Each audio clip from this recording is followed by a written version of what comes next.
Video కింద ఉన్న డిస్క్రిప్షన్లో వీడియో టెంప్లెట్ని డౌన్లోడ్ చేసుకున్నాక కైన్మాస్టర్ ఆన్ చేయాలి. కైన్మాస్టర్లోకి వెళ్ళి ఏదో ఒక బ్యాక్గ్రౌండ్ 30 సెకండ్స్ సెలెక్ట్ చేసుకోవాలి.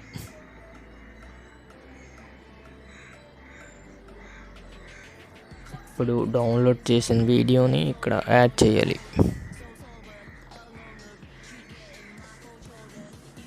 దానికి స్క్రీన్కి సరిపెట్టేట్టు సెట్ చేశాక ఆ గ్రీన్ స్క్రీన్ని మనం తీసేయాలి. అంటే క్రోమ్లోకి వెళ్ళి అక్కడ సెట్ చేయాలి. గ్రీన్ స్క్రీన్ పోయినంత వరకు కరెక్ట్గా సెట్ చేసుకోవాలి. తర్వాత ఫోటోని యాడ్ చేశాక ఫోటోని కూడా ఫుల్ స్క్రీన్గా ఫిట్ చేశాక ఇప్పుడు ఫోటోని ఈ వీడియో బ్యాక్కి పంపించాలి. ఇక్కడ 3 డాట్స్ మీద క్లిక్ చేస్తే అక్కడ మనకు కొన్ని ఆప్షన్స్ వస్తాయి. ఆ ఆప్షన్లోకి వెళ్ళాక ఆ ఫోటోని మీరు బ్యాక్ సైడ్ పంపాలి. అలా బ్యాక్ సైడ్ పంపిన తర్వాత ఇంకా మనకి గ్రీన్ కొద్దిగా కనిపిస్తుంది లైట్గా, కాబట్టి గ్రీన్ని ఇంకా తగ్గించాలి. అంటే మనం క్రోమా కీలోకి వెళ్ళి అడ్జస్ట్ చేసుకోవాలి కరెక్ట్గా. ఇక్కడ 70.30 ఉంటే సరిపోద్ది కరెక్ట్గా. ఇప్పుడు మనకి ఇలా వస్తుందన్నమాట.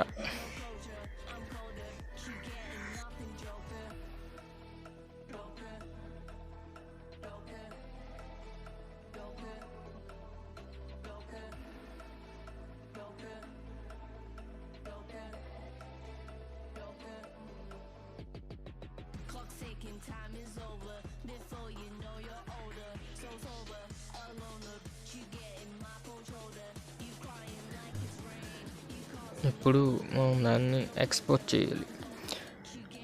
HD 720pలో ఎక్స్పోర్ట్ చేయాలి.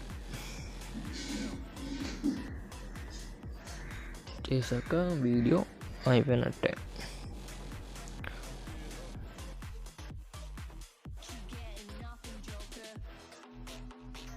అయితే మీరు కూడా సేమ్ ఇలా వీడియో టెంప్లెట్ చేయాలంటే పిక్సెల్ ల్యాబ్ అని ఒక యాప్ ఉంటుంది. ఆ యాప్లోకి వెళ్ళి ఫస్ట్ మనకి ఏ సాంగ్ కావాలో ఆ సాంగ్ లిరిక్స్ అనేవి కాపీ చేసుకోవాలి. గూగుల్లోకి వెళ్ళి కాపీ చేసి ఇలా యాప్ ఓపెన్ చేసి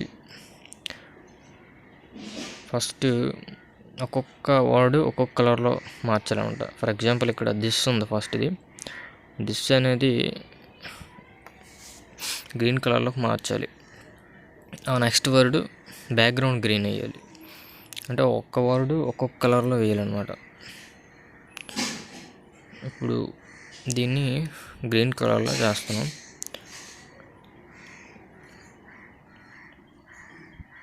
దీన్ని సేవ్ చేసుకున్నాక నెక్స్ట్ వచ్చే వర్డ్ని బ్యాక్గ్రౌండ్ గ్రీన్స్కి వేయాలి.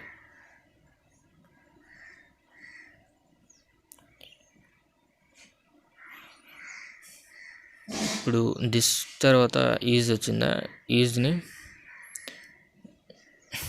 మళ్ళీ మనం బ్యాక్గ్రౌండ్ గ్రీన్స్ చేయాలి.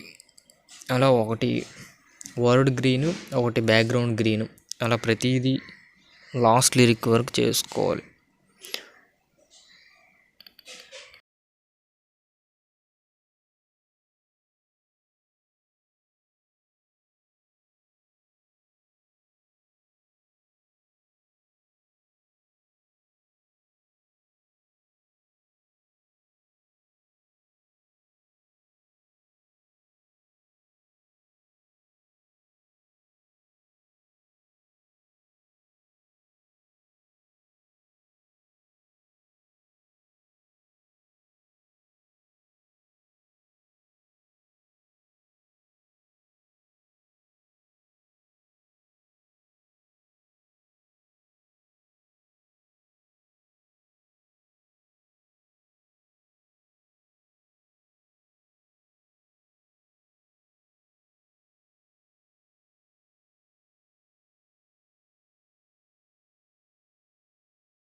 ఇలా ప్రతిదీ చేయడం కష్టం కాబట్టి నేను ఆల్రెడీ చేసిన గ్రీన్ స్క్రీన్ అదే టెంప్లెట్ అనేది డిస్క్రిప్షన్లో ఇచ్చాను.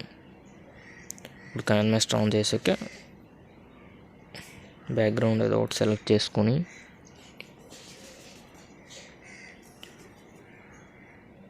సాంగ్ సెలెక్ట్ చేయాలి.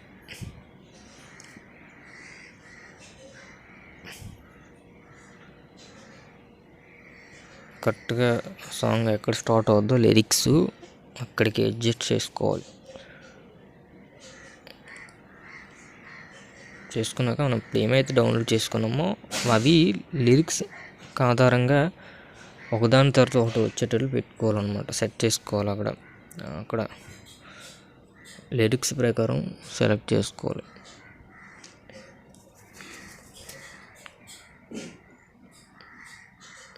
దిస్ తర్వాత లిరిక్స్లో ఈజ్ వచ్చింది కాబట్టి ఈజ్ పెట్టుకోవాలి. అలా విధంగా